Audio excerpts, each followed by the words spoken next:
of the RDA interest group on the social sciences and humanities research data. As you probably just heard, at least I heard, the recording is now in progress. We are recording this session for those who wanted to attend but were unable to with the time zone. I don't know which time zones people are coming from, but for those of you, particularly anyone from Europe who may be up rather late, we appreciate the sacrifice. And hopefully this will be an interesting conversation. So thank you all. I may have met some of you at the RDA meeting in Salzburg. We didn't have a session of this interest group in Salzburg, but we had a impromptu meeting at lunch to gauge interest in doing something at this plenary on social sciences and humanities data. And there was, I think, about 30 to 40 people showed up, maybe even more at lunch at that session. There was a lot of interest. So I'll say that the objectives of this session are really twofold. One, and the main one, of course, to have a conversation about the opportunities and challenges for data infrastructure in the social sciences and humanities. And two, really to chart a bit of a path forward to see if there are things that we think through RDA and through this interest group we could advance for the social sciences and humanities. Before we jump into our panel session, though, I'm really pleased to turn things over to one of the co-chairs of that interest group, who also happens to be one of our panelists today, and that is Steve McEachern. Steve, I'll give you the mic. Thanks, Matthew. So just a quick introduction. The social science interest groups was established. We first talked about it, getting the interest group together in the Botswana meeting back in, I think it was 2017 or 18. And that was John Crabtree, Ron Decker, who was the chair of the CESDA, the Consortium of European Social Science Archives, and myself at the time, just sort of talking about the need for collaboration and better coordination and exchange of ideas across sort of the regions where we had social sort of large social science infrastructure in place. So we over those next two or three meetings, I think we pulled together a submission to get the interest group up and running, and we've met probably 4 or 5 times at meetings in the interim since that time. Our first in Philadelphia, and then followed on from there with several virtual and face-to-face meetings at different points. So Ron's moved on to other pastures, and Jonathan is sort of moved positions as well. So it was a good time in a sense to kind of revisit sort of the leadership and look at a bit of turnover in who might be involved and interested in co-chairing again with the interest group itself. I think it continues to be a useful forum for discussion of sort of shared issues. We oriented originally around 3 areas of interest that came out of the collaborative discussion. One was quality of data, so understanding what do we mean by and how do we represent data quality. Data policy, looking at how do we share and coordinate around and our understandings of different data policies across and between regions and between countries, and also around sensitive data. There's a very large amount of sensitive data sitting in the social sciences, and better coordination on sensitive data practices was going to be helpful there. That of those 3 areas, I say we particularly kind of progressed to we have sort of regular updates on data policy, and on sensitive data. We've helped to establish the sensitive data interest group as well, and we participated in that, and that's now kind of running as an independent group within RDA as well. Quality data, say we've had a couple of open discussions. They're usually particularly around metadata quality, but it's probably a theme that we may or may not want to return to. I guess the interest, and this is sort of the point of the discussion here, is really looking now at in a sense where to next. That was really the theme of trying to get the panel together itself. Is a lot of sort of larger infrastructure has developed over that period. How do we what are the sorts of things that different groups are doing? How might some of that coordination actually occur, whereby we might be able to leverage some at a higher level some of that interaction between infrastructures in the different regions in the world as well. and there might be a chance to sort of revisit some new themes in there as well. So it's an opportunity to say, well, in a sense, where to next for the interest group and look forward a bit more. As Matthew said, I'm going to be stepping away for 10 minutes to do a school drop off, but I say I'll be returning in a little bit. But I say we're certainly going to be looking at some of the infrastructures that exist in North America, and I think we have apologies from Europe. But Matthew will talk a little bit more about those. But I'll step away just for the moment. Thanks so much, Steve. And I realize I actually forgot to introduce myself, which I seem to always do whenever I chair anything. So my name is Matthew Lucas, and I work for the Social Sciences and Humanities Research Council of Canada. I'm not one of the co-chairs of this interest group, but helped to pull this panel together, given the interest that we saw in Salzburg and having something at this session, and really look forward to our conversation and where we can take this moving forward. Maybe before we jump right into the panel session, though, we could take a moment just to have each of the participants today just introduce yourself very, very quickly, to say where you're joining us from. If you want to say a word about your interest in this topic, that would be great. And then I will move to the panel conversation. And maybe I'll just call out names as I see them on my screen. And Remy, since you have your camera on, thank you. I'll turn to you first. Of course. Hi, everybody. My name is Remy Cousin. Um, I'm the manager of a data platform called Data Library at the International Research Institute for Climate and Society at Columbia University. Um, it's a platform that is 25 plus year old, and that of which mission is to aggregate all sorts of climate data from around the world, um, and redisseminate it and allow for data analysis and visualization for users, design application, and all that in a public-facing setup. So you might wonder, why is the climate guy here? So it turns out that my institution, the IRI, is pretty much into multidisciplinary analysis and sort of makes sense between relationship between climate and other things, whatever is impacted by a variable climate. And so on occasions, so even though we want our data platform to be top-notch for data problematics and analytics for climate data, we actually do need to be general enough so that we can include data from elsewhere so that we can work on them together. Probably the closest humanities and socio-economic data I've dealt with are household surveys from the World Food Program, these kind of things. And so I'm mostly here because, first of all, it's my very first time at the RDA meeting, or it's my second meeting. I had one this morning. And so I'm here out of curiosity and to understand what your problematics are, hopefully enriching myself. And if not, at least for now, I see very friendly people here. So that would be that. I'll take that anyway. Over. Thank you so much for joining us. Really nice to meet you. I'll next go to Lise. Hi, everybody. My name is Lisa Lehtsalu. I work for RDA Europe, and joining you from Italy, so excuse a very sleepy face. And I'm mainly working for the RDA Tiger project, which is a RDA European Commission funded project that focuses on supporting working groups with various services, including facilitation services. So I'm here listening in, seeing if there's any interest along, um, in your work towards developing perhaps a working group, and in that case, to plug Tiger a bit. But by training, I'm also a historian, so my interest in social sciences and humanities comes from that as well, because I'm a trained historian. But happy to listen in and learn more about your plans going forward. Thanks, Lisa. I remember getting your tiger stickers when we were in Salzburg. I think we left one strategically placed in a pool hall in Salzburg at one point. So hopefully the message is spreading that way.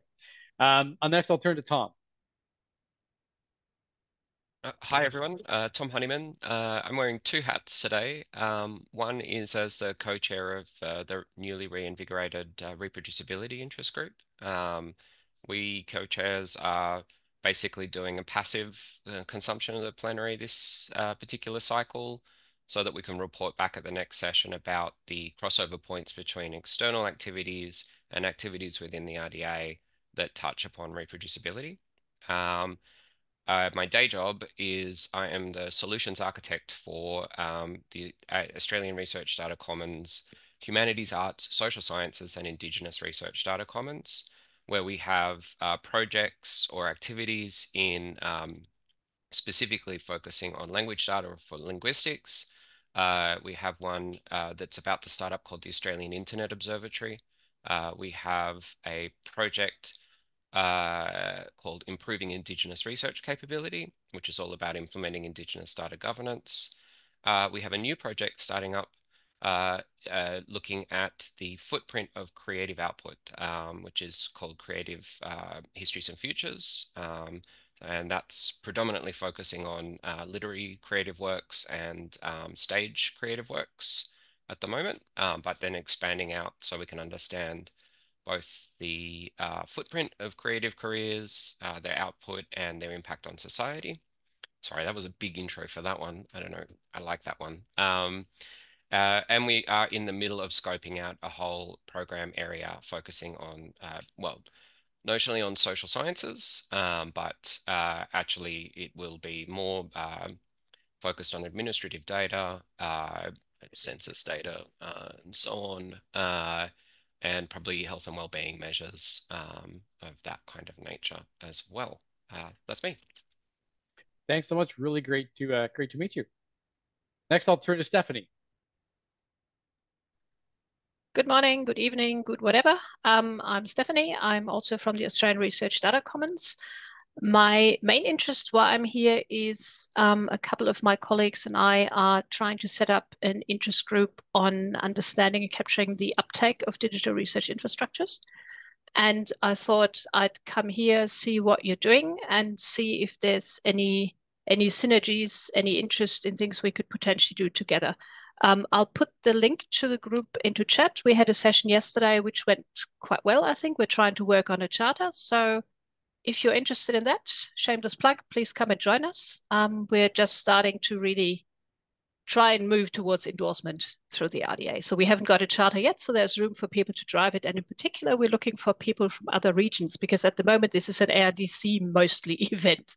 And we really need to get away from that. We need different stakeholders, so funders, policymakers, users, evaluators, trainers. We are mostly, well, we can't say it. We are potentially ARDC counts more as a funder, although we don't use the F word.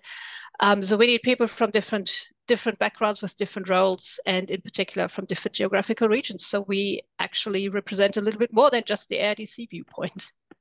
And that's me. Thanks. Thanks, Stephanie. And Andrea or Andrea? Andrea.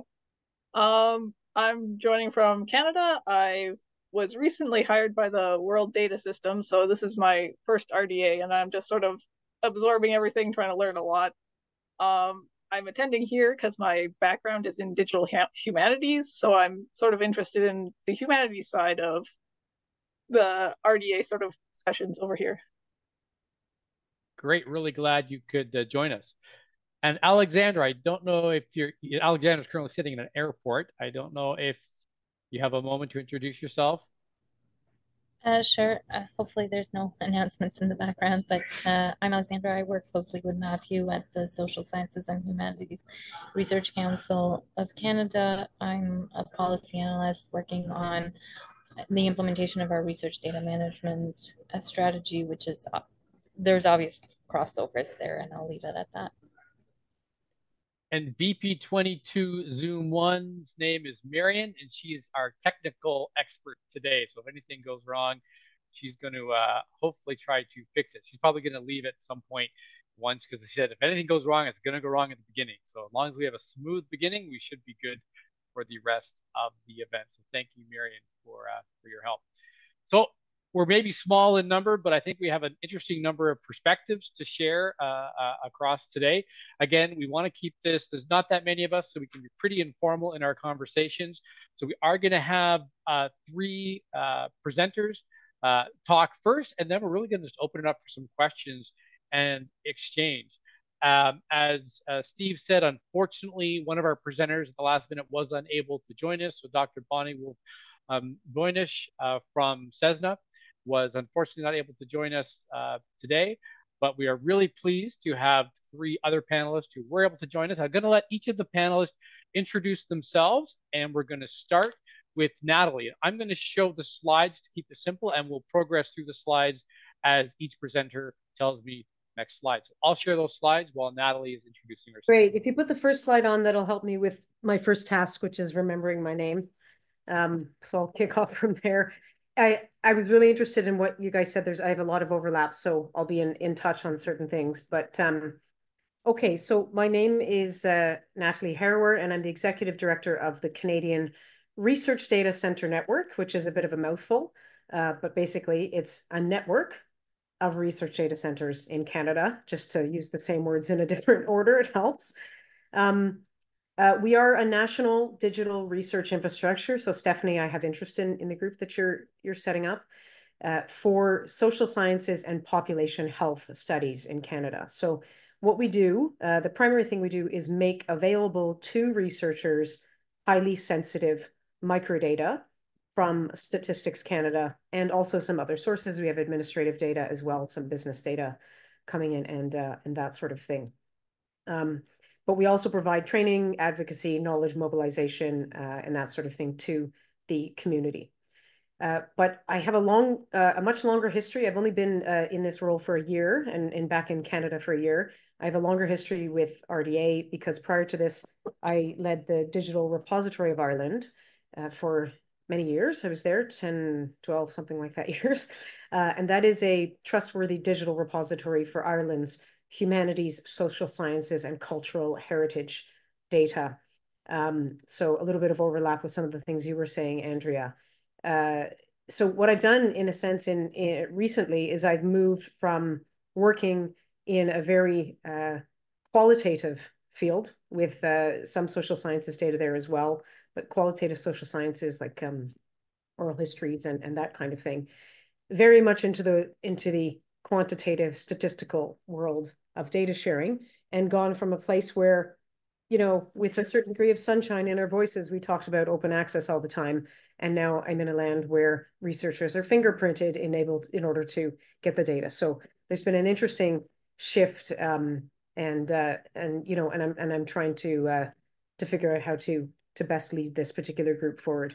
I've also worked at the Digital Repository of Ireland. We helped to steer the Irish National Open Research Forum. I believe one of our colleagues is headed off to Ireland today for an event that will probably have people from the north there. So developing a national plan for open research, securing funding for that, and setting it up. And I've been involved with the European Commission's efforts to define FAIR and essentially come up with an action plan for how to progress the FAIR principles in Europe. And here I am back in my native land, my home and native land of Canada, trying to figure out what's going on in this country in terms of open science and ways that I can help my new organization to get involved and support that work. So that's me as a brief kind of background. And Matt, you can jump on to the next slide. That'd be great. So I'm going to give you an overview of what we do and aim to do, and then look at a couple of challenges and opportunities. Just from talking to the other colleagues that are giving presentations today, I think I'm taking a fairly high-level view of some of the issues, probably because I've just written our strategic plan for the next number of years, so I'm working at that level.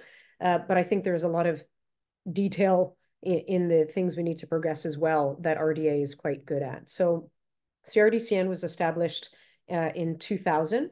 We are headquartered at McMaster University, which is in Hamilton, not far from the city of Toronto.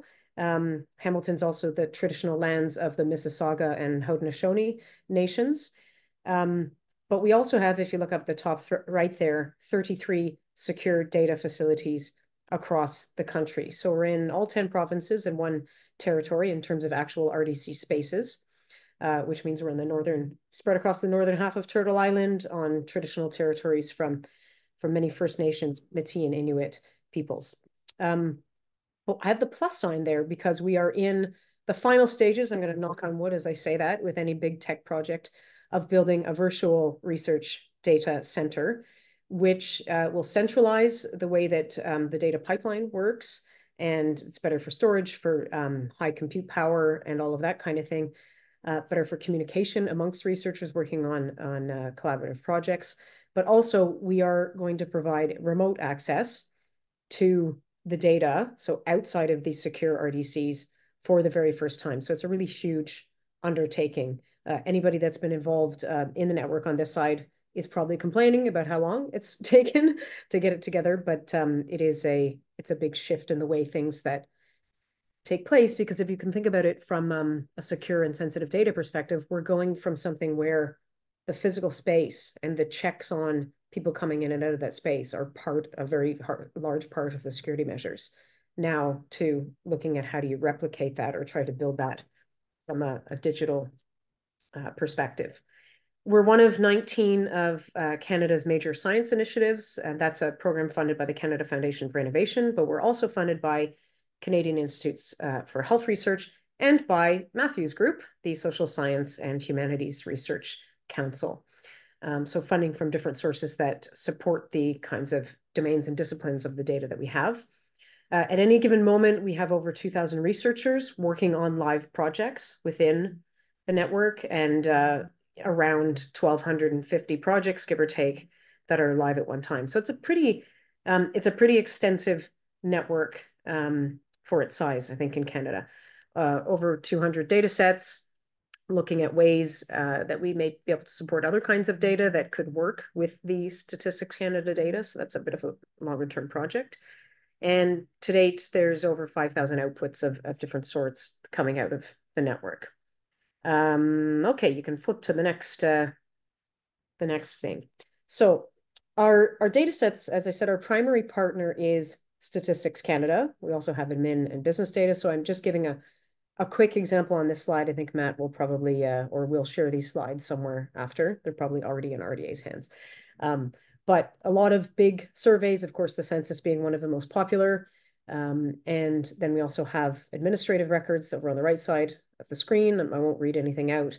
And then I've just thrown down a few examples of the linked data sets between survey and administrative data. These are, of course, very popular because they enable researchers to look at cross-sectional issues and intersectional issues and that sort of thing.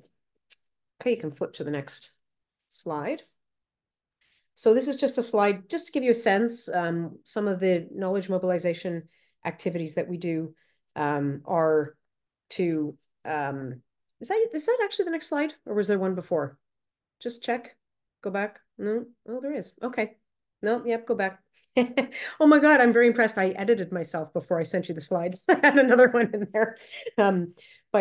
Yeah, so this is an example of some of the kind of outputs that come from the researchers. So you can see, effective heat and air quality on elderly mortalities and emergency visits. A very interdisciplinary kind of work that's enabled by the data and the linkages.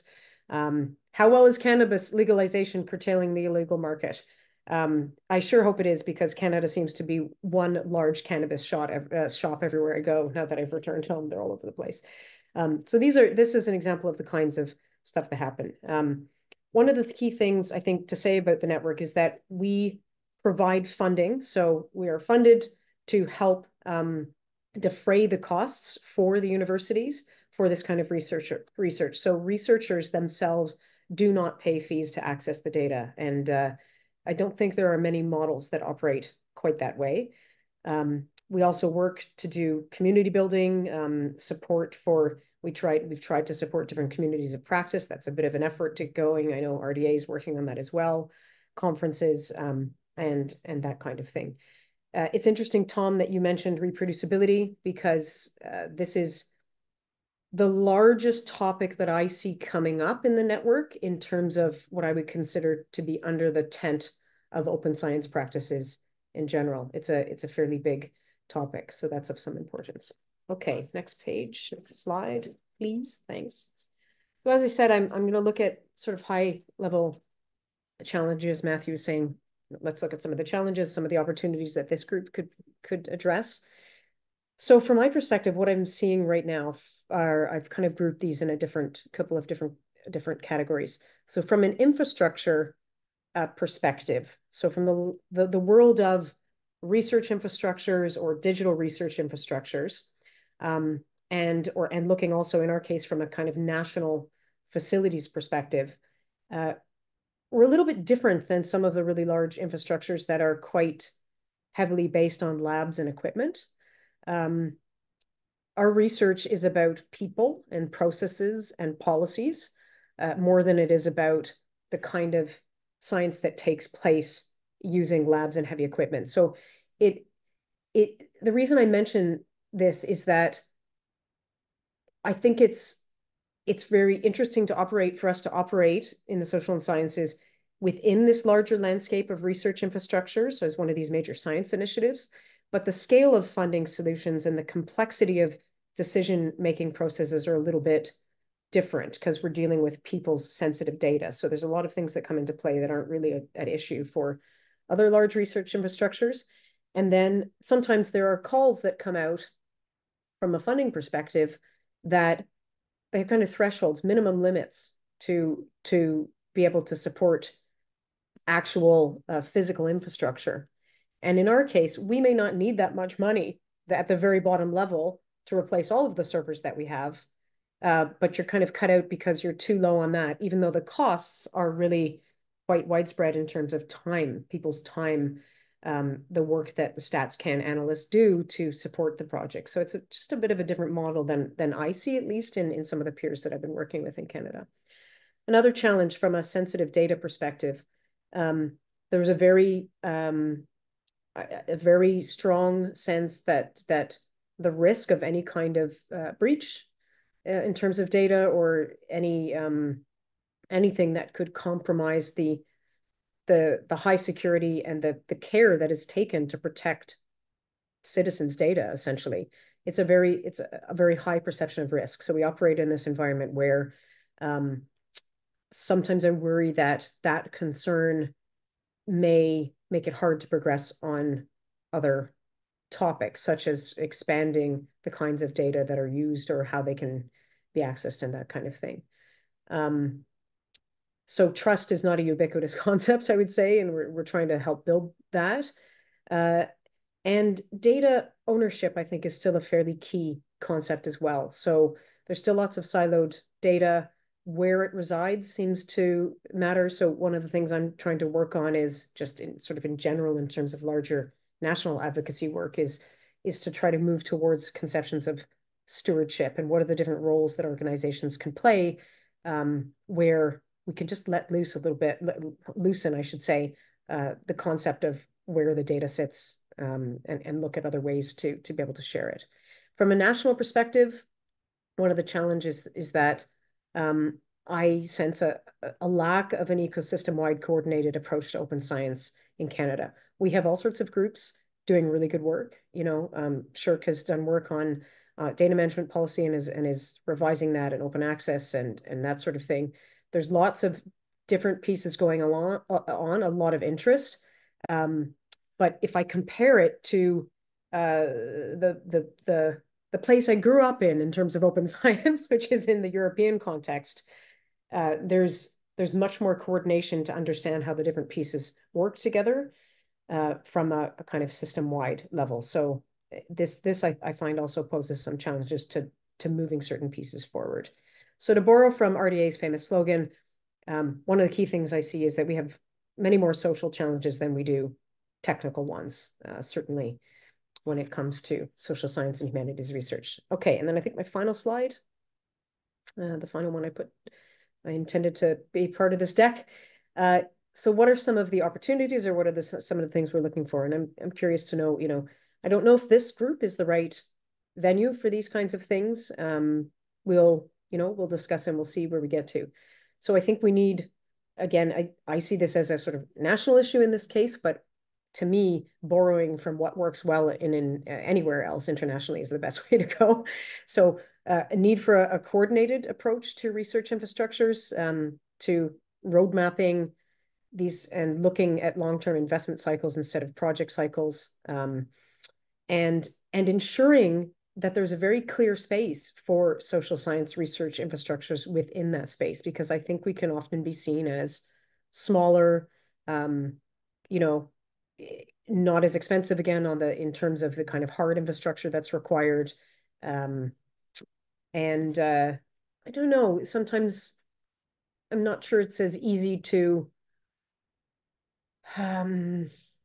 mobilize the knowledge that is gained and demonstrate impact. And I'm saying that off the cuff, and I don't know if I can support my own statement, but I think the advocacy voice has to really stay strong in the social sciences and humanities. But any of us that come from that background, I'm a theater and film scholar by training, that's way back, but I really understand the need for that. Another opportunity in terms of sensitive data, and this is maybe, there is a sensitive data working group as well that was mentioned, so I'm not sure how far we wanted to go into this, but in terms of people data, there's a particular kind of sensitivity. And I think building shared approaches to managing this and to managing risk perception and building of trust around that, I see that as important. That's not a typical RDA kind of task, right? It's more of again, a socializing type task, but I think there's some need for that. And then, yeah, I think international collaboration on the specificities of social science and humanities data and data sharing, which I think some of my colleagues will address in more precise detail or look at specific ideas, I think is always very useful to help move any particular group forward. And that's, I think, all that I had, Matt. You could maybe just then go to the next slide. Yeah, you can skip that one. Skip that one. And yeah, that's me if you want to find me. So happy to talk to anybody about this, but I'll stop there. Thanks. I don't know what time I took, Matt, but you told us to be relaxed because we were missing a presenter.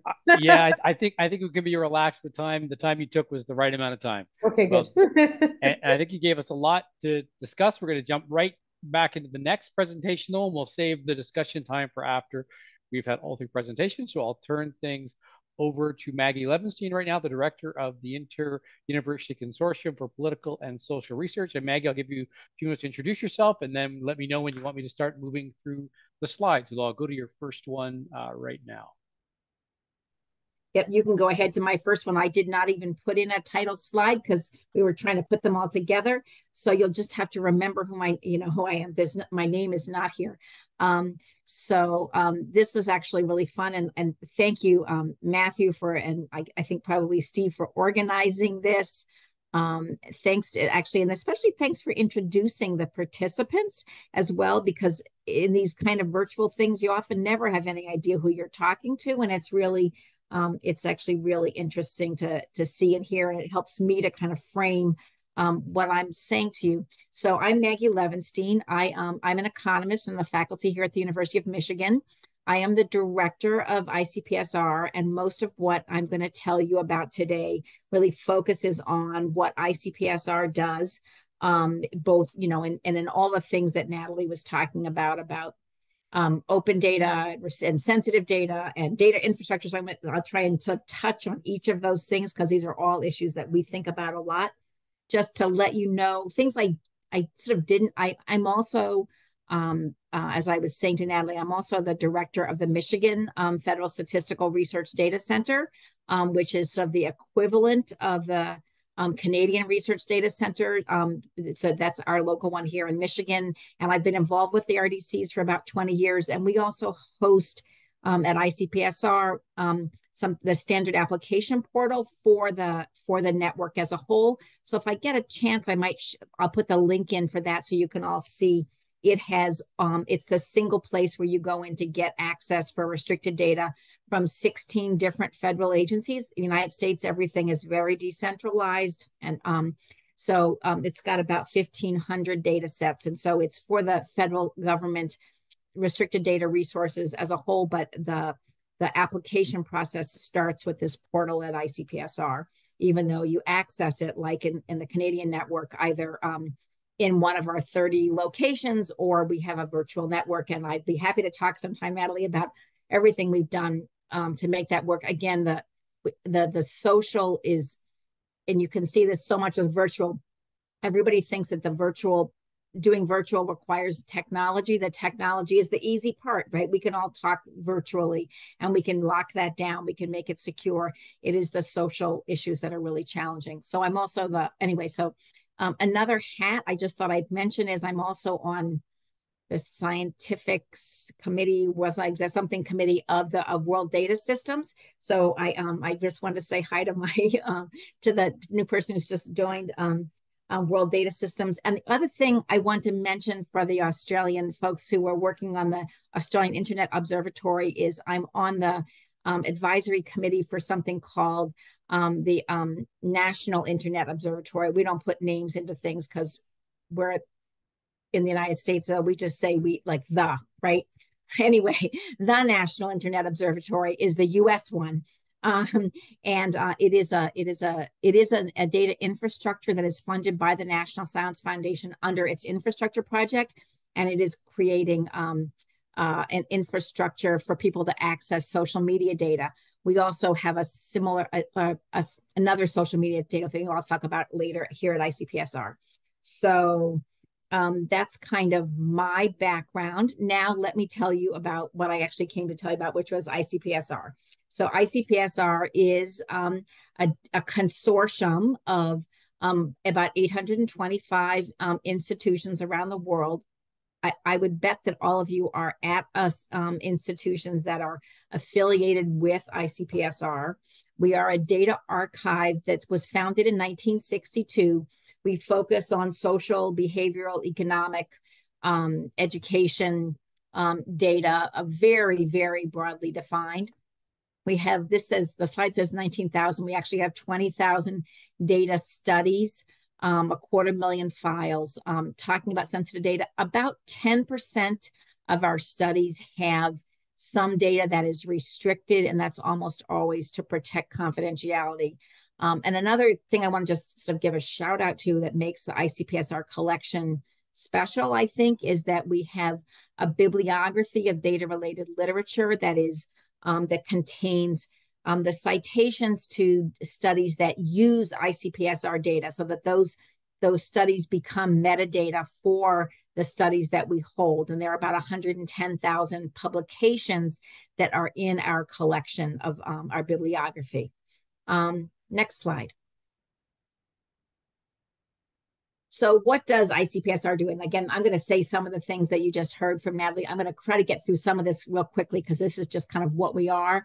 We do, most of our data is, we sort of think it's important that it is high quality, it is curated, it's in multiple user-friendly formats with really good documentation and standardized metadata that is exportable, usable by others.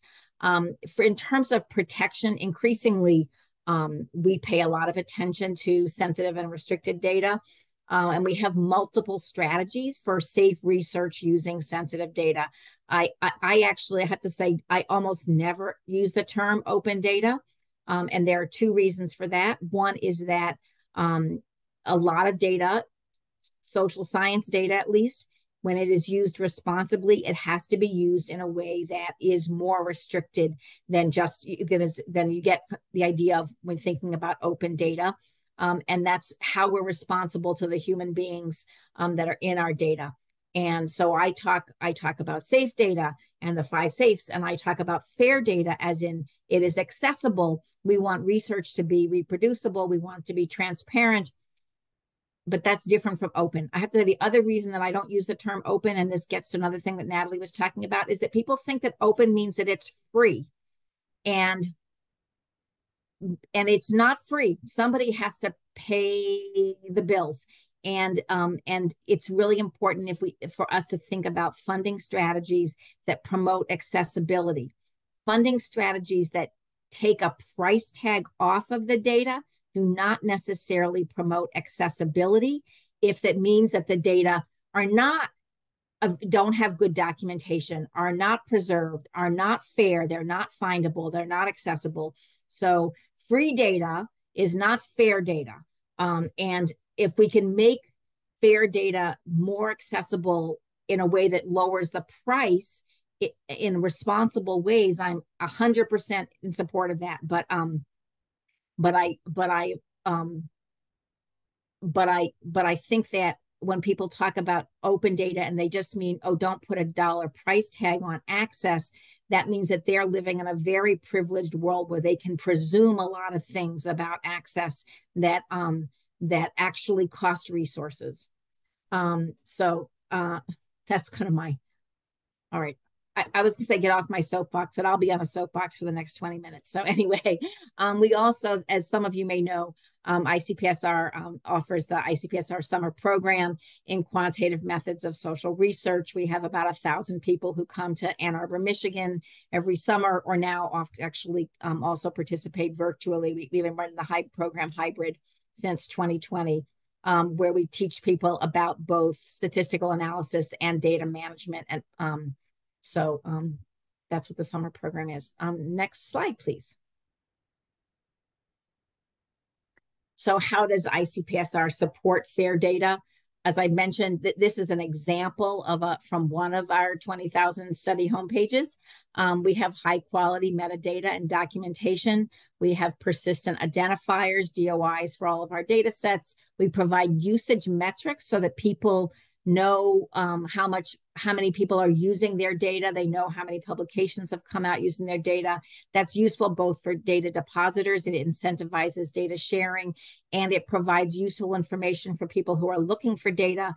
Not that we want to run a popularity contest, but if lots of other people have used it, it's probably higher quality data that you can trust. As I mentioned, we have a bibliography of data-related literature. Again, that's useful to data producers who are sharing their data to see how that it is used. It is also one of the primary ways that people find data for research, that people can search, find articles that are related to what they're interested in, and find the data that way. Exportable data and metadata in multiple schemas. We are the host organization for DDI, and we are a big supporter of using standardized interoperable metadata. One of the very first National Science Foundation infrastructure grants in the social sciences was given to ICPSR to build something that's called the Social Sciences Variables Database. It has well over 1 million variables, and you can see what data studies they're in, and you can compare across studies. Most recently, we are also the recipient of the largest National Science Foundation grant ever given to a social science organization, again, for infrastructure, called the Research Data Ecosystem. And everything Natalie said about infrastructure resonated. So, this is a very large grant for the social sciences. It still seems small compared to, for NSF, compared to the telescopes that they build. They also can't quite figure out what we're doing because we don't have a telescope. We don't have a microscope. We don't have an electron anything. We have lots of people, and they're mostly building software to make data fairer. And that seems kind of squishy. And they also think that you build a telescope and then it's built, and we're like, well, yeah, but we have to actually keep this up to date. The software's got to change, the security's got to change. So the funding models are we are incredibly grateful. This has been an enormous opportunity for us. I don't mean to sound like I'm complaining, right? We are incredibly grateful for the support of the National Science Foundation. From the SSVD to RDE, they have been incredibly supportive of us, and and allow ICPSR to do a lot of what it can do. But it is hard to translate what we do from the social sciences to when someone's used to working in the physical sciences. Next slide. So how do we support ethical data access? I talked about fair data. One of the things that we like to think about when we think about sensitive or restricted data is what we call tiered access to restricted data. So we make for years and years, all ICPSR focused on was public data that was de-identified. And our curation staff do disclosure review and produce public use data in which things have been de-identified. And for many years, that was kind of the standard, and they just sent back anything that had PII, but personally identifiable information in it. That was kind of the standard. Now, today, there's so much research that goes on in the social sciences where, in fact, having things that are potentially disclosive, are unsafe, right, is critical to doing the kind of high quality research we want.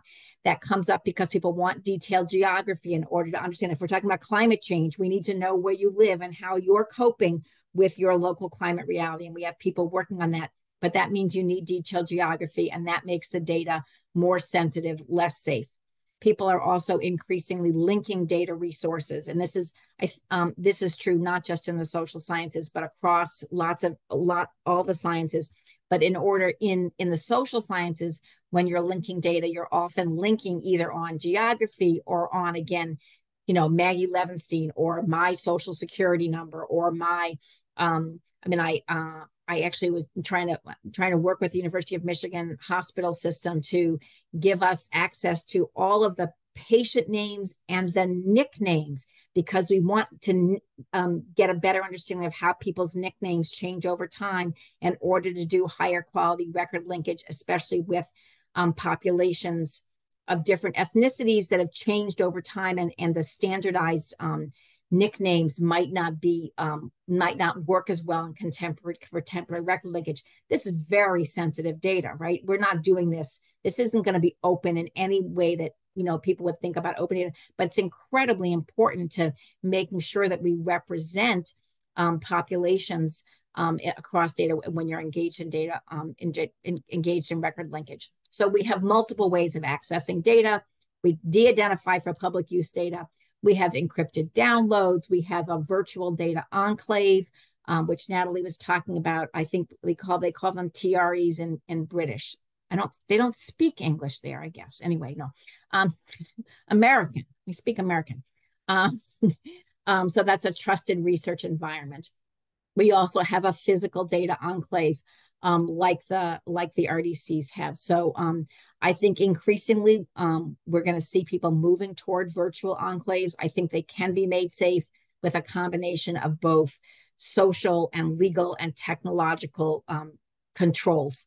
And I really push those because I think that they increase access. They increase access in a way that is more equitable, and they also promote collaboration, which other ways of providing access to restricted data really undermine collaboration. We're big proponents, because it's not just the technology, we're big proponents of restricted data use agreements, because you need that social contract and even a legal contract to enforce the norms for data access. We provide training and confidentiality protection and responsible use of restricted data. We have stakeholder reviews when appropriate. That's particularly true when you're getting data from populations, from communities that have been felt like people have taken their data in the past, and so where communities are in data sets that they feel vulnerable, we will engage them in review of access to restricted data. And then we also engage in disclosure review. So TRE, again, is trusted research environment. I don't know if we have any Brits on the call, but that's what they call it. And then we do disclosure review, or again, output checking in British.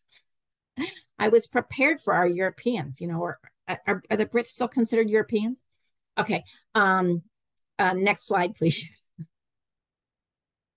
All right. So ICPSR has a lot of data, and both, public data and restricted data. We also really think that an important step forward, and this is a sort of in general for data infrastructures, is not just having data. So it must be like an empire thing, right? Or the Commonwealth, or anyway, the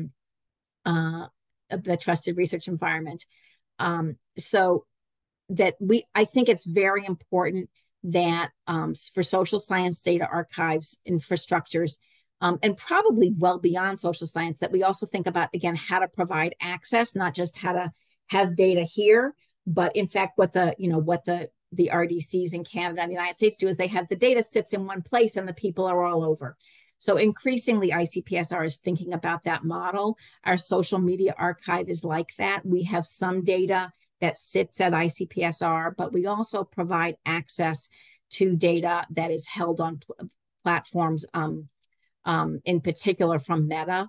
So we actually provide, if people want access to metadata, whether it's Facebook or Instagram, whatever else they own, they can come and apply to us. So they're not asking Meta for permission. They apply to us. We provide the access, even if and sometimes the data we hold it, but sometimes it's still sitting at Meta, depending basically on how large it is. And one of the things that this is doing is allowing Meta to comply with the Digital Services Act in Europe, but this is available to researchers all around the world, both academics and non-academics. Next slide. So was a snapshot of some of the things that ICPSR is doing. I wanted one other thing, which I didn't put in a slide in, but I would be whatever if I didn't mention, is we're also the host organization for something called the Social, Behavioral, and Economic Consortium for COVID-19 research, which is funded by the National Institutes of Health. And we have a COVID-19 data repository, and then we also have a COVID measures archive. So we have data that researchers have deposited with us that was collected during COVID-19, all kinds of stuff. And then we've also gone out to all of the principal, mostly longitudinal surveys that fielded COVID supplements during the pandemic. And we've made those supplement questionnaires available. We've created common data elements for how people are measuring COVID policy interventions. And all of that's available on, if you go to SBE-CCC or just go to ICPSR and look for COVID, you can find that there. Somebody mentioned work on that, and I just thought I should let you know that that is there. That's one of the things we do. So challenges for the data infrastructure. Well, sharing data requires resources, and it requires incentives to share data and to share data responsibly and in ways that are useful. Resources are required to cover the cost of preserving and providing access to data.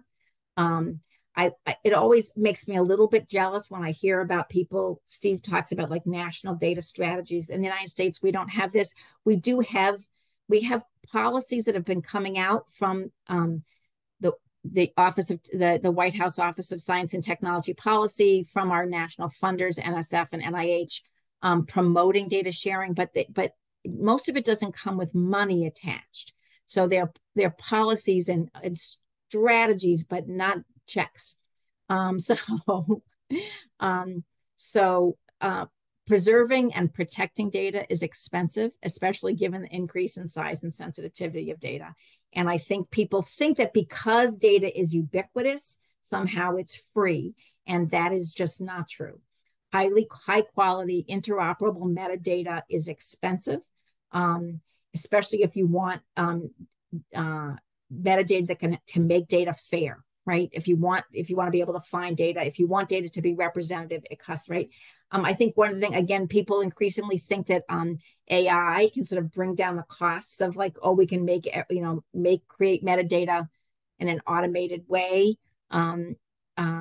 Steve, I don't know if I emailed you about this, but that will make it all free. But I think that raises both privacy issues and quality trade-offs, I guess I said, right? So there are issues.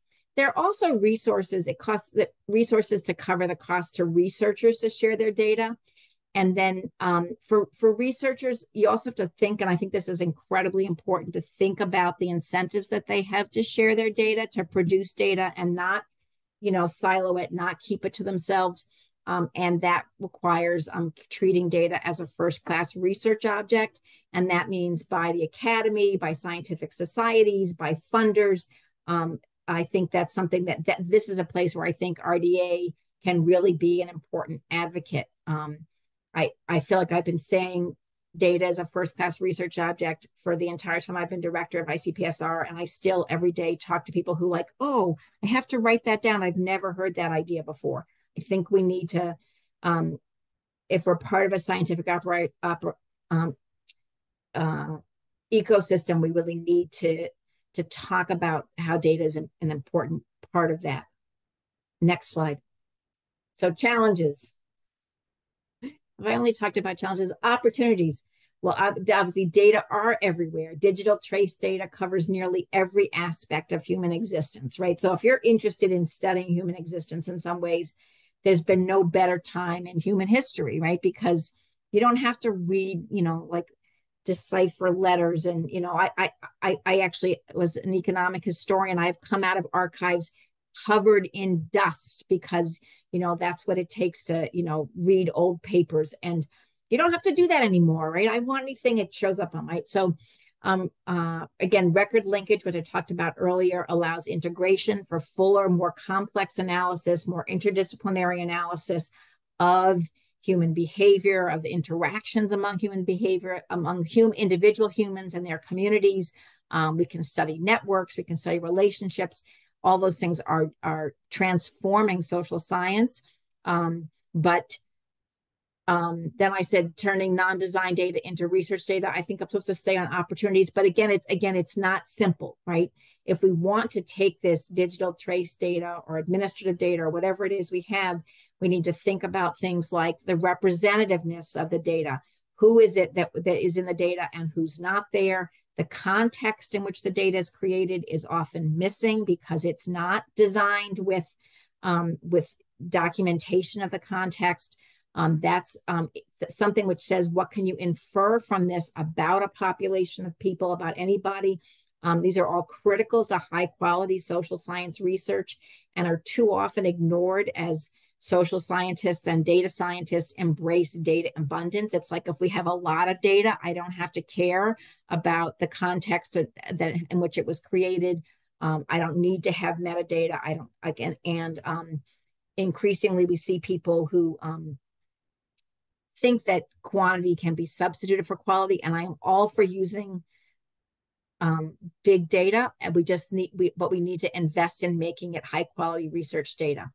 And actually I think Natalie talked about this as well, that requires trust, creating a legal right to data that are now controlled by commercial entities. I think that is something, again, that RDA could advocate for, that I think that very generally in Europe, there's a lot more regulation. In the United States, the assumption that companies keep and use data that they collect about other people, but that belongs to the company, and not to society for any public purpose, not for research, not even to the individuals in the data, but to the company, I think is undermining the potential progress to science. I think we need to think about how civil societies have an organization, those organizations can have a voice and who and how data are accessed, with a goal of using data for the public good, for science and beyond. Next slide. Okay, RDA and infrastructure. As I said, technically, I'm going to echo, we did not coordinate. Technological innovation is necessary, but not sufficient. It is about, the social is as always as important and harder than the technology. These are two examples of where this is the case, that people think that, technology is going to solve privacy, that artificial intelligence is going to solve everything. And neither of these things, they're both places where technology can make as enormous impact and creates possibility, but it is not enough. So we need investment in the production of high quality public use data products, not just things that will lock data down. Both Natalie and I talked about keeping data safe by locking it down, but we need to also invest in creating public use data products. We also need broad-based data literacy and empirical reasoning so that people understand the data that they're working with or that is being put in front of them. And then again, artificial intelligence, AI can reduce the cost of creating fair data, but it will bring with it biases. And it may magnify those biases. Actually, we know that it does, right? So we need to, again, it doesn't mean we shouldn't use it, but it means that we need to use it with our own intelligence, so that we think about the fitness of data for use, and how to protect privacy. And with that,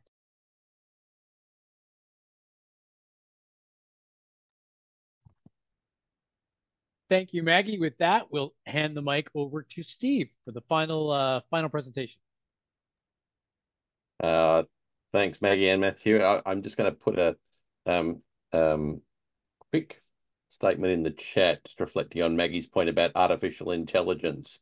Just to point out where you might get biases. This is a standard thing that everyone will have seen. Very satisfied, very dissatisfied. Some very early attempts we had with AI. I'm just trying to say, connect the dots between these in different data collections.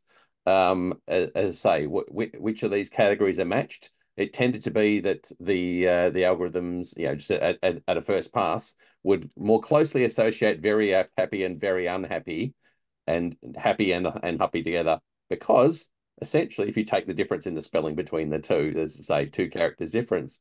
So, as I say, there are some inherent biases that might start from in some of the algorithms there that kind of come through here.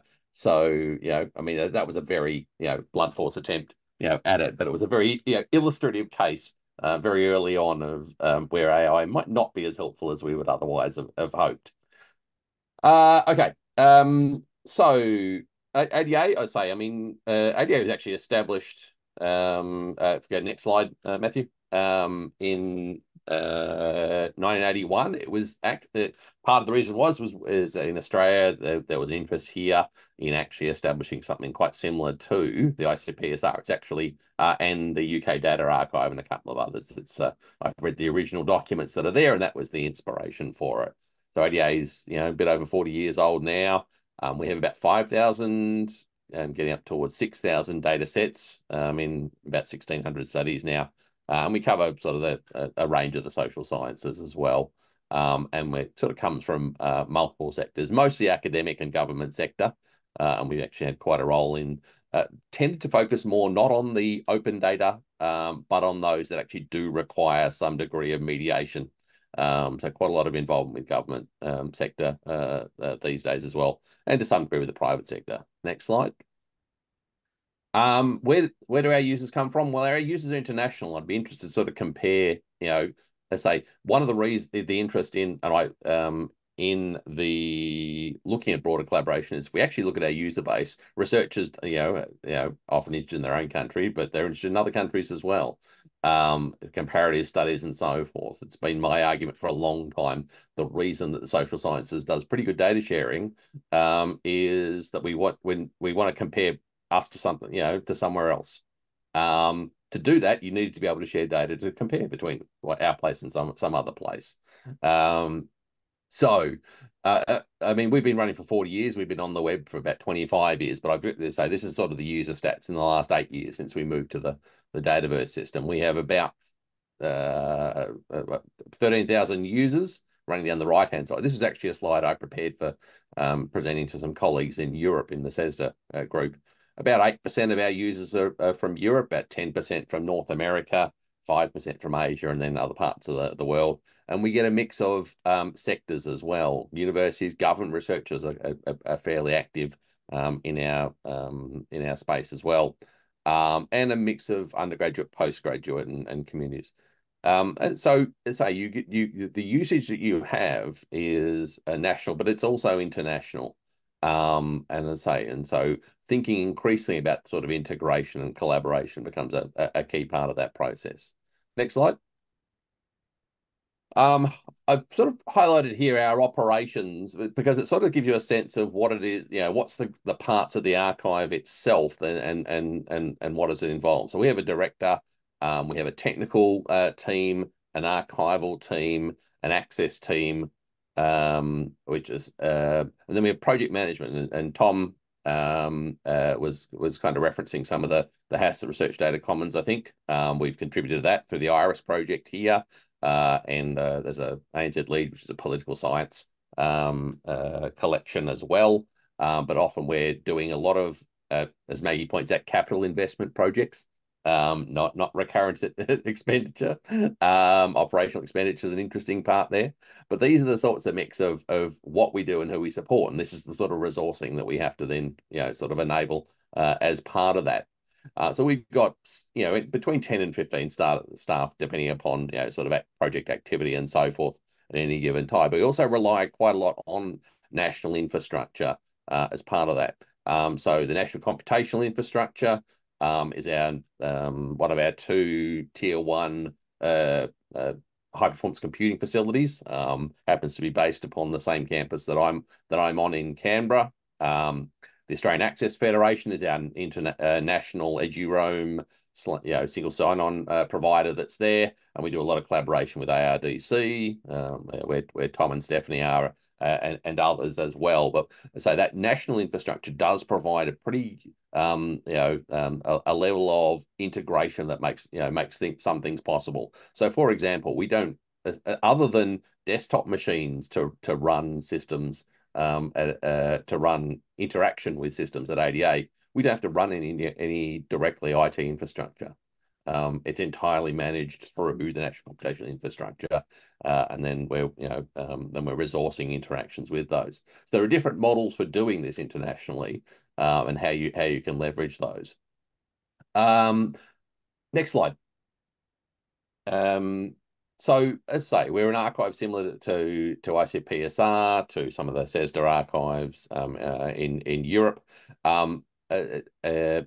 So the sorts of challenges that we tend to face, I think, have kind of been reflected here, and I say so. I'm kind of reflect upon these as well. Sensitive data, really, and the care principles, Indigenous, data sovereignty questions as well, kind of become a key part of our, most of what we do. As I agree with Maggie, we have very little open data. In fact, we have, so FAIR is, from our point of view, it was a very good discussion to have, because accessible is important, but the, open is usually not often the case that we can actually, draw upon it as well. But accessible does become important, and feeds then, more importantly, into some of the reproducibility questions we've been talking about as we've gone through as well.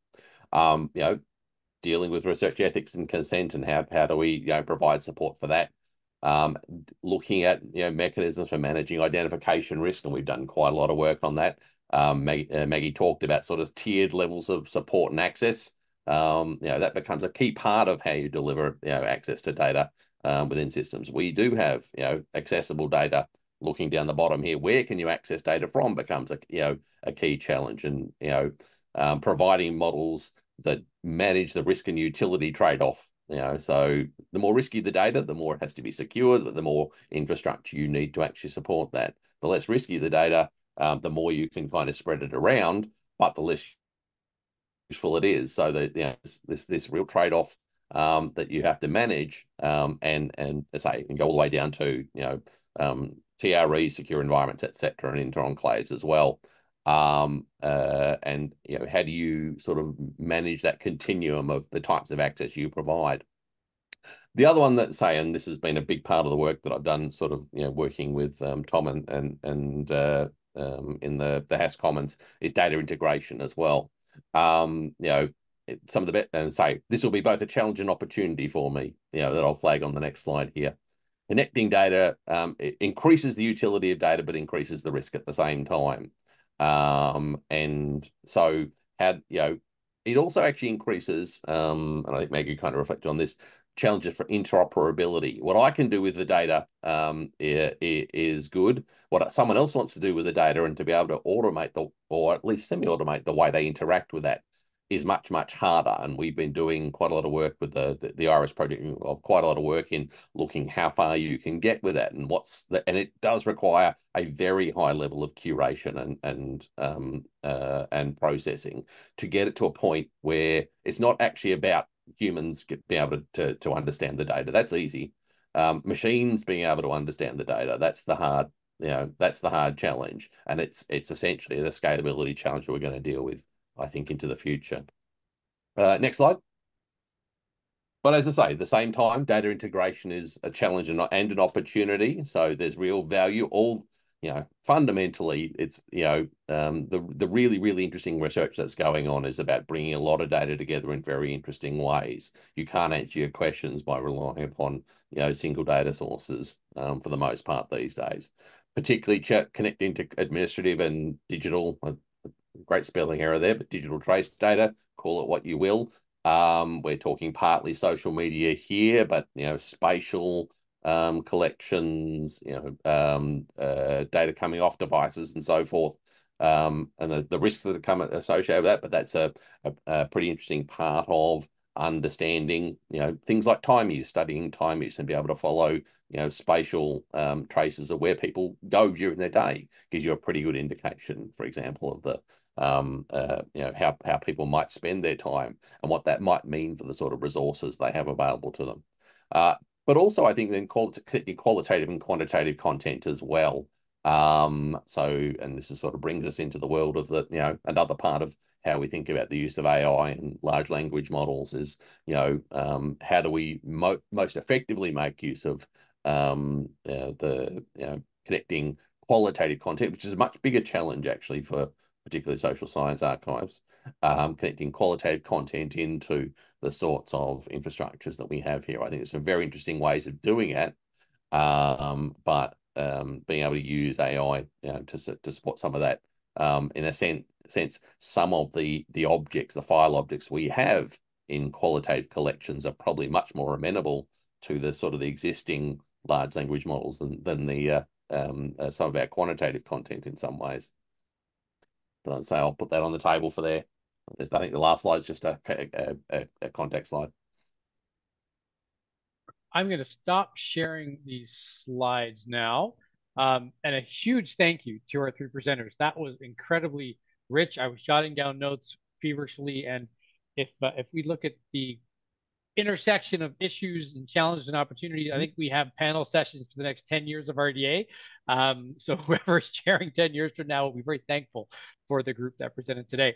We have about 15 minutes left for Q&A, and I really do want to open it up to the group. First of all, I have questions of my own, but I want to see if there are questions of the group or things they'd like clarified. I know there were some questions being asked back and forth in the chat, but I just open it up to the group to see if there's any thing people want to raise or put on the table.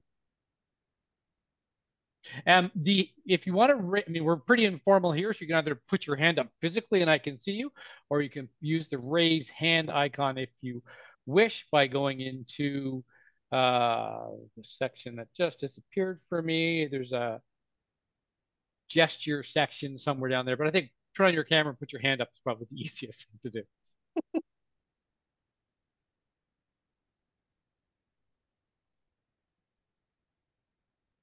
I'm very prone to filling silences, so I will ask my own questions if nobody puts their hand up.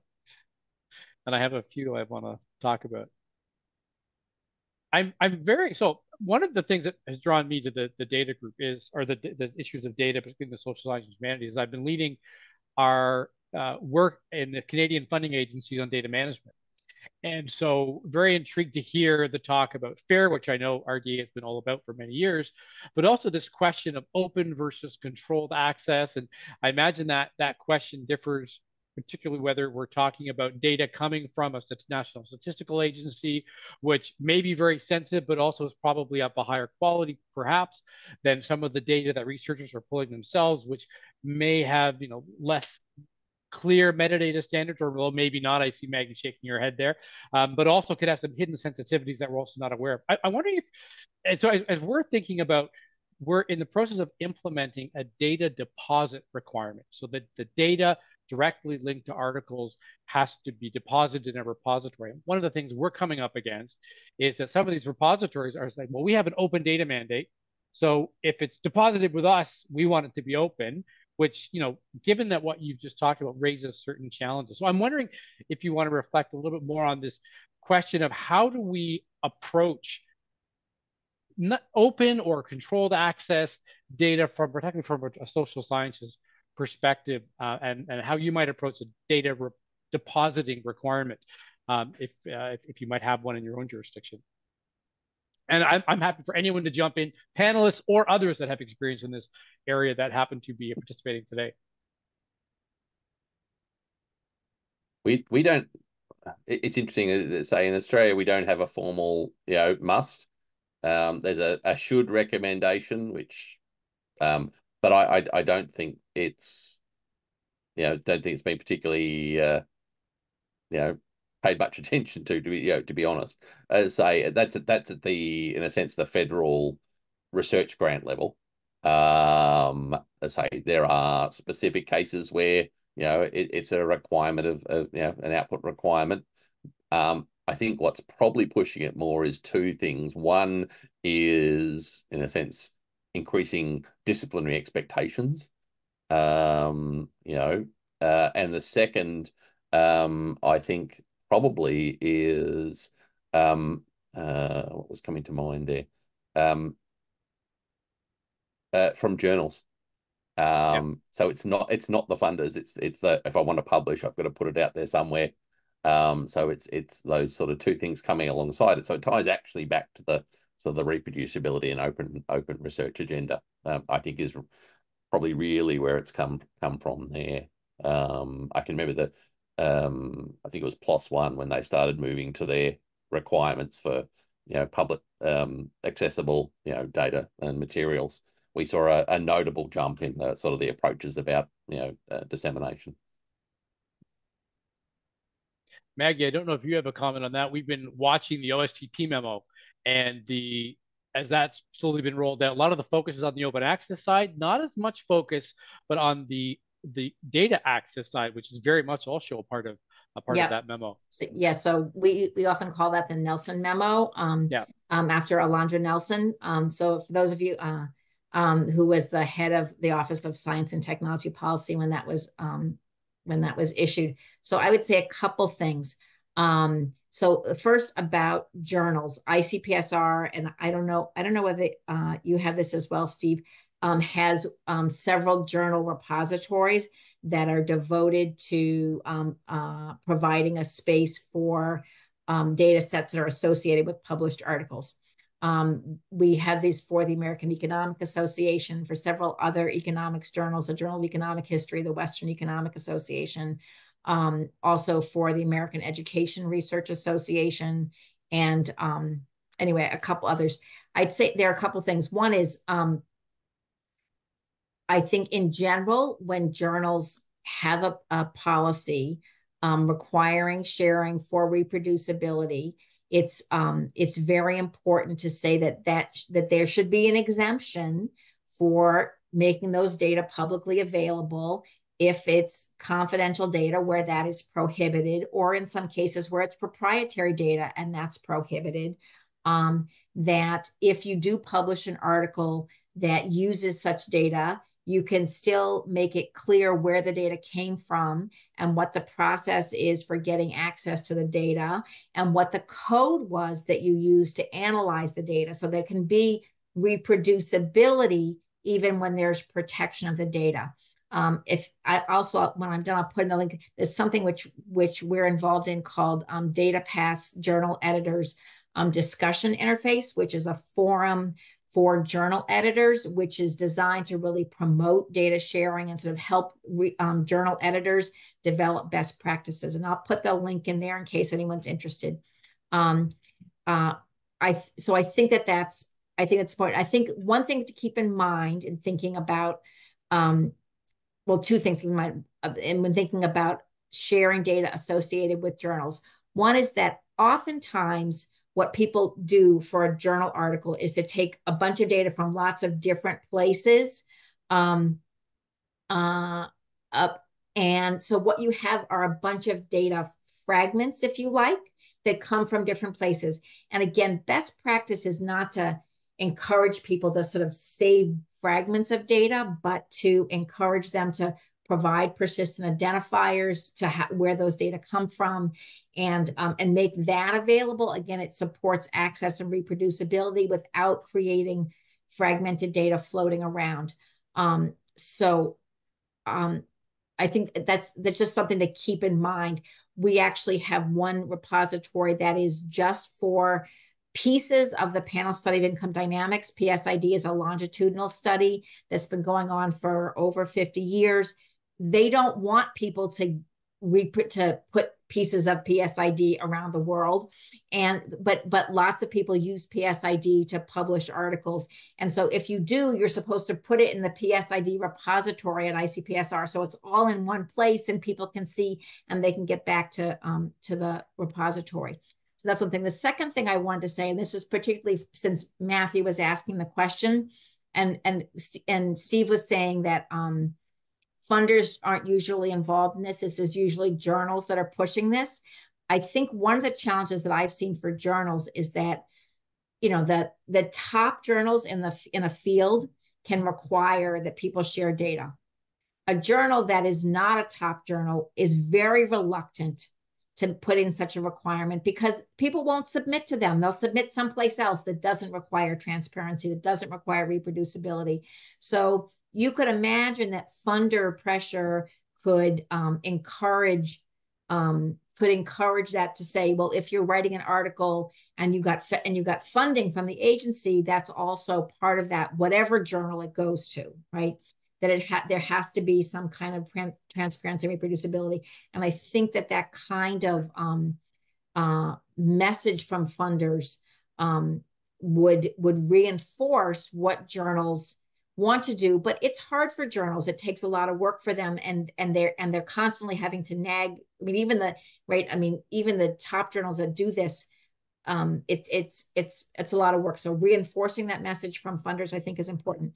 The other thing I would say, though, and this is really what I say about the Nelson memo, is that if we want this to work, we can't just put it on individual researchers or individual PIs right? What we have to do is to do what the National Institutes of Health has done. So at ICPSR, we have several archives, sort of collections. One is an aging collection. One is a population health collection. One is an education collection that are funded by federal agencies. And anybody that they fund, their data goes there. And so now when somebody who's working on doing population health or population aging creates a data resource that the National Institutes of Health funds, they don't have to write in a grant and figure out how to archive data and preserve data. They know that it's going to come to this archive, and we work with them when they begin collecting data so that they know how to create their metadata. That they're getting advice about how to share their data from the beginning of data collection. And the funding model is not that the individual investigator is responsible, because their grant is going to end, right? It's going to be for 3 years or 5 years. And we want that data to be available for longer. We have to have a different funding strategy to preserve data.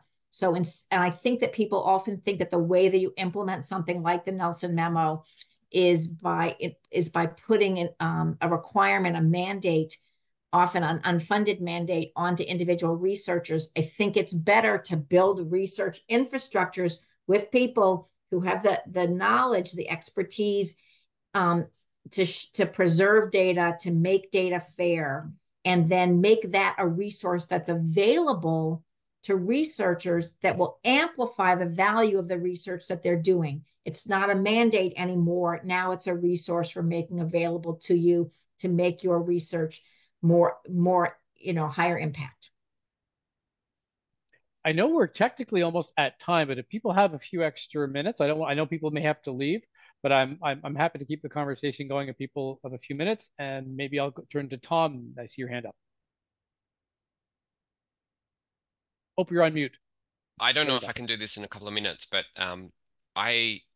this is a mini rant. I don't like the word sharing, and I don't like the word data, and I don't like the phrase sharing data. I'll start with data, because that, I think, goes to the heart of what you were saying, Matthew, is a consistent problem that I see in particular on the policy side and the impacts of policy side, is that we use this term as if data is this uniform substance across the research data landscape. And the reality is that there's a spectrum of realizations. We don't have a good way of referring to that, but we do variously refer to parts of that spectrum. I noticed Maggie, that you at one point you referred to a data resource. I know, Natalie, that you were talking about microdata. Other terms that get bandied around are like long tail data. I'm somewhat fond of that old NSF paper that broke the spectrum up into research data, community collections, and reference data. And when you start to, and it's something of an activity of mine that when we face these problems, I'm like, well, what would that look like if we were just dealing with reference data? Or what would that look like if we were just dealing with what they call research data, or but others call long tail data, or ephemeral data collection, or that kind of thing. That when that intersects with policy actions, it's particularly impactful, because I think it really tells you why people behave in different ways when they encounter a policy instrument that requires them to do things with their quote unquote data, because what they're being asked to do is either variously easy and but low value, or very high value but actually quite hard and perhaps unfunded or unresourced, or all sorts of things depending on where you sit in that spectrum. The other thing is, I often, when I hear the phrase sharing data, I often think of the scenario of recontextualizing what's being asked of the researcher, to say, we would like you to enter into a collaboration with an unknown number of authors on the work that you've done to date, and have very little control over the nature of that collaboration. And I think that is when you think about the act of sharing in that context, you can see why people behave in all kinds of ways. They're either very happy to share because it's a low threat in that regard, or they will work their way around entering into that relationship with a potentially unbounded set of researchers, because it's problematic for them in navigating a career. That's my mini rant over, and I actually have to run. Sorry, I'll hang around for like 3 more minutes. Yeah. Any quick response to that? I mean, there's so many issues that we could jump on now with no time left, but any quick response anyone has to any of that? Go ahead, Natalie. Well, we can talk about this offline a little bit more. But I think, Maggie made this point a few times, that the focus should be on fair. And so fair, in contradistinction to open, but also I'm wondering, what the purpose of the deposit is in order to get to the core of what you're trying to achieve, right? So if it's to make sure that data, you can find it so that you can reproduce things, then it doesn't, like the researchers at CRDCN are never going to deposit any data set ever. Never going to happen. Too sensitive, owned, kept by StatsCan, all the rest. Code, being able to figure out how we can ensure researchers are not putting sensitive information into their code so that the code could then be shared to possibly progress things that way, that would be great. But, the European Commission, I think I always give this example for those that weren't kind of living there through it. They made a statement in 2015 saying by 2020, all of your data is going to have to be open by default. And just that word just disappeared kind of quietly over time and was replaced by fair. And then lots of constraints around that. So I think being able to get back to that data in some way to ensure that, if you need to reproduce it or check or build on it, building on it's a different thing. That might be part of the reason you want to deposit. But those are important things to have. But yeah, deposit, I'm just not so certain that should be the goal. I think there should be a goal, and I do think it's useful for the funders to have it and align. Again, Commission built a potential repository to use. So if they're going to say you're supposed to deposit it, they made a place available. It's not going to be the most favorite place because researchers want to use disciplinary repositories or things that are better. But it's there in the absence of other things. So there's a lot more we could say on this, but I am just going to keep going on. One of the slides I didn't share was about fair versus open. So Maggie, I had the same, and I'm going to keep pushing that point because I think it's a much more useful approach. Yeah. So I do want to come back to this, and not today. Don't worry, I'm going to let everybody go now. But I think this is a really interesting conversation. There's so many topics. At some point, I'd also like to come back to this question of Indigenous data sovereignty. I had a session just last week on this, and to me, it's always been natural that our three countries represented here, Canada, Australia, and the U.S., could do a lot of work together on this question because we face some of the similar challenges, and particularly with the U.S. The communities across our national borders, and so we have a lot of work we could do together.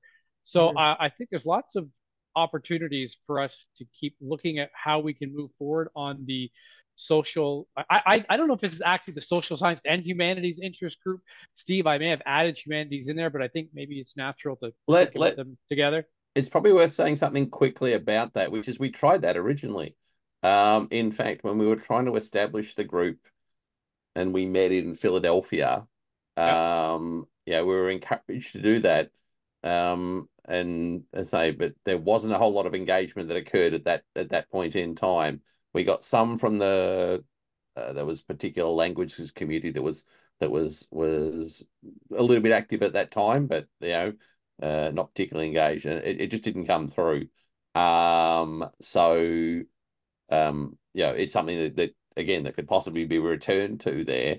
A lot of the questions that we've kind of touched upon here, and I've done a lot of this work with Tom. We're part of this, Social and Humanities Commons as well. There's in some spaces there's more crossover, frankly, with health than there is with humanities. Qualitative social science, the sorts of things you have to start dealing with work nicely into some of the humanities questions that's there, but particularly the sort of the big data quantitative social science. I think there's a question of where the fits might come along there. Sorry, just to Steve, I have to reinforce that because I moved from a social science and humanities. What the heck? Did you do those notes? That's your gestures are turned on. It does certain being things. Excited for you. Okay, well, I don't know what I did. Anyway, I've moved from the repository that brings social science, qualitative and humanities together to one that's doing social science and health, and there's no comparison in terms of fit. I think the discussions that I'm in now around social sciences and the health, they're a much more natural bedfellows. Can we use that term anymore? Yeah, it doesn't mean what's happening in humanities isn't important. It is, but it's there are different questions at play, I think. Yeah, there are different questions. There is qualitative data, like the qualitative data repository does work, and they certainly deal with a lot of the same issues that we do. And I know actually one of the things that there are a bunch of projects we now have a fair amount of qualitative data at ICPSR, but we also, for some of the big quantitative surveys that we do here at Michigan, like the health and retirement study and the panel study of income dynamics, they have open-ended questions. And those open-end questions are basically they're hardly analyzed at all. They're sort of used a little bit in the original data cleaning. And we now have researchers going back and using AI, natural language processing, to capture, say, the things that, how do people who report that they're self-employed describe their work? Because, and how has that changed over time with the growth of the gig economy, things like that. So there's, I think that growth in the use of qualitative data in the social sciences may create more bridges to digital humanities. Interesting. Yeah. Well, maybe as a follow-up, Steve, since you are, I think, the last remaining co-chair of this group, we can have a follow-up conversation in the not too distant future to think about planning for the next RDA in person in Costa Rica in November, and we can think of who we might want to bring into that conversation. I think we can be more inclusive than not, to see how we could maybe structure this to make sure we can have some meaningful conversations. And I think just to encourage the community of whether it's separate or together, social scientists and humanities, to see themselves in RDA, because sometimes I think they don't always see a place for themselves in some of the conversations that take place. But as today, to me, it was clearly evident there's a lot of conversations that RDA can help advance. So, Steve, I'll be in touch and we can set up something. And then anyone else, obviously, that's interested, we would love to include you in that conversation. I was just looking, sorry, just before we go, Matthew, as I was just looking quickly at the Costa Rica. I think the call for sessions has started. I'm just not quite sure when it has it really? closes. Yeah. Well, we pulled this together pretty quickly. Well, Stephanie's online. You may know. You may have a sense, Stephanie, more than any of us here. Sorry, what was the question? What's the deadline for the next plenary submissions? I think it's in July. Actually, I have nothing to do soon. with the RDA Secretariat anymore. But right. I think it's in early July. Yeah. Okay. I can't find it here. Yeah. Yeah, the call is open. That's for sure. If you give me 1 sec, I can probably find it out. But I think it's early July. Yep. Just thinking. Say it was. Yeah, I can see the call there. It just doesn't actually have a date on it, which is so anyway, something to be aware of going forward in terms of timing. So yeah, that sounds good. Okay, and then I'll be in touch sooner than later, Steve, and we can reach out to see others that might want to be part of that conversation. Yeah, I think that'd be good. I'm afraid to move because I don't know what's going to come on my screen next. But what you do, put your thumb up and see if you get a thumbs up. Yeah. Oh, yeah, it's doing something. There you go. There you go. Yeah, but I mean, that's a little different than a bunch of balloons. How did it picked up the excitement in your voice now? Oh, hand gestures, Susan to Mac. I am on a Mac. Yeah. Yeah. So that's why mine doesn't do anything. Balloon. No fun. Yeah. I'm no trying. fair. It's an effort. The effort doesn't do anything. So now you're trying it. It's ignoring you. I know. It has to be natural enthusiasm. Oh God. Okay. Well, I'll be around. I'll be there in Costa Rica is the plan as well. So, I'm trying to recruit some other. That'd be good. All right, folks. Thank you again so much. Thank you. We'll talk to many of you Thanks again. Thanks very much. Okay. Thank you. Bye. Bye. Bye. Everyone that I've just met. Yeah. Bye.